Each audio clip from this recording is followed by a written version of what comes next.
પાટણની તપોવન સ્કૂલ અને wisdom pre સ્કૂલનો સંસ્કાર કાર્યક્રમ 2025 યોજાયો. યુનિવર્સિટીના કન્વેન્શન હોલ ખાતે 450 વિદ્યાર્થીઓએ જુદી જુદી 37 કૃતિઓ રજૂ કરી સૌને મંત્રમુગ્ધ કર્યા હતા. સ્ટુડન્ટ ઓફ ધ યરના પ્રથમ 3 વિદ્યાર્થીઓને શિલ્ડ પ્રમાણપત્રથી સન્માનિત કરાયા હતા. શિક્ષણની સાથે સાથે સંસ્કારોનું સિંચન કરતી પાટણની શૈક્ષણિક સંસ્થા તપોવન સ્કૂલ અને વિઝડમ પ્રી સ્કૂલ અંગ્રેજી અને ગુજરાતી માધ્યમના વિદ્યાર્થીઓ દ્વારા શનિવાર અને રવિવાર એમ 2 દિવસીય રંગારંગ સંસ્કાર કાર્યક્રમ 2025નું ભવ્ય આયોજન હેમચંદ્રાચાર્ય ઉત્તર ગુજરાત યુનિવર્સિટીના કન્વેન્શન હોલ ખાતે કરવામાં આવ્યું હતું.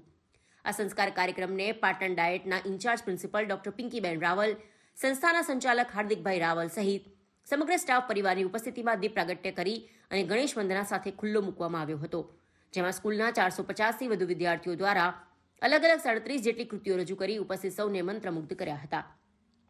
આ સંસ્કાર કાર્યક્રમમાં ભાગ લેનાર તમામ વિદ્યાર્થીઓએ ઉપસ્થિત રહેલા મહાનુભાવોને પ્રોત્સાહિત કરી શાળાના સ્ટુડન્ટ ઓફ ધ યરના પ્રથમ 3 વિદ્યાર્થીઓ પૈકી ધોરણ 8 અંગ્રેજી માધ્યમમાં પ્રજાપતિ શ્રેયા પ્રકાશભાઈ, ગુજરાતી માધ્યમમાં ધોરણ 8ના ખમાર નમ્ર નિલેશભાઈ અને ઝાલા ખુશાલીબા હિતેન્દ્રસિંહને શિલ્ડ અને પ્રમાણપત્રથી સન્માનિત કરવામાં આવ્યા હતા.